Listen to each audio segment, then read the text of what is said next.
Àwọn ìròyìn tí ó ń jáde láti ilé ìwòsàn tí gbajúgbajà òṣèrékùnrin ni tí ọ̀pọ̀ èèyàn fẹ́ràn dáadáa, ìyẹn Alhaji Taiwo Hassan, ẹni tí ó gbajúmọ̀ sí Ògògó. Àwọn ìròyìn tí ó ń jáde nípa Ògògó ọmọ Kúlódò kò máa fi bẹ́ẹ̀ dùn mọ́ ọ̀pọ̀ àwọn èèyàn nínú, tó sì jẹ́ pé ohun kan táwọn èèyàn tí wọ́n ń sọ báyìí nípa Ògògó ọmọ Kúlódò ni wípé àfi kí àwọn èèyàn kí wọ́n máa fi àdúrà ràn án lọ́wọ́ o, ìyẹn nípa àwọn àṣírí tó ṣẹ̀ṣẹ̀ ń tú nípa ipò tó wà ní ilé ìwòsàn tó ti ń gba ìtọ́jú ní ìpínlẹ̀ Èkó. Ẹ rántí pé lọ́jọ́ Ajé tí í ṣe ọjọ́ Monday ọ̀sẹ̀ tí a wà nínú ẹ̀ yìí, èyí tí í ṣe ọjọ́ kẹtàdínlógún nínú oṣù kẹjọ ọdún yìí 17th of August 2026, ó ní àwọn ọmọbìnrin Taiwo Hassan Ògògó, ìyẹn Lima Hassan àti Kira Hassan, iná máa pariwo sórí ẹ̀rọ ayélujára tó fi gbé ta pé káwọn ọmọ Nàìjíríà tó gbà wọn o. Wọ́n ní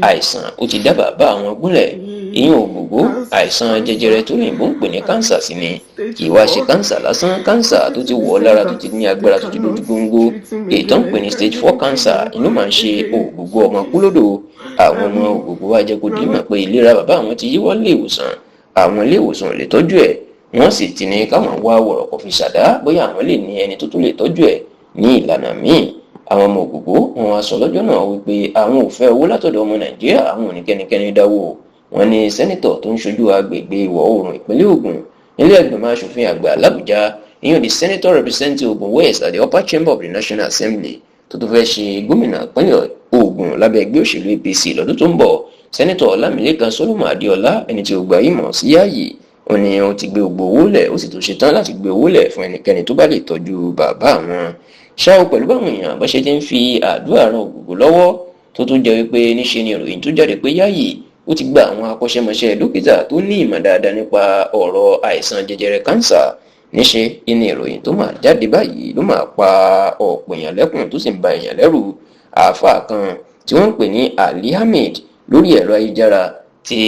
wọ́n ló máa ó ní oògùn tó fi ń wo àìsàn kánsà, inú máa sọ̀rọ̀ síta. Olóhùn lọ rí Ògògó nínú ọ̀sẹ̀ tí a wà nínú ẹ̀ yìí láti gbé àgbo tó máa wo àìsàn ẹ̀sàn láti gbé wọ̀ fún un. Bẹ́ẹ̀ ló ní bó tiẹ̀ jẹ́ pé wọn àfẹ́ jẹ́ kó ń gbé wọlé, òun ṣàwárà rọ àgbo náà sínú kéèkàn gbé sápò láti má ṣe jẹ́ káwọn dókítà rí i, tó sì ní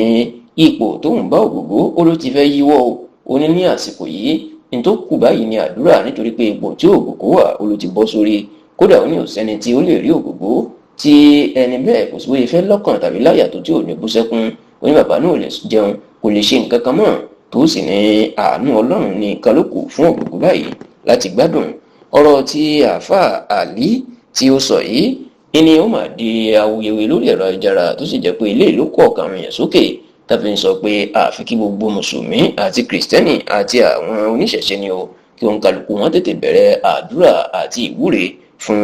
Ògògó, ìpè kí Ọlọ́run Olódùmarè kó fún ní àlàáfíà.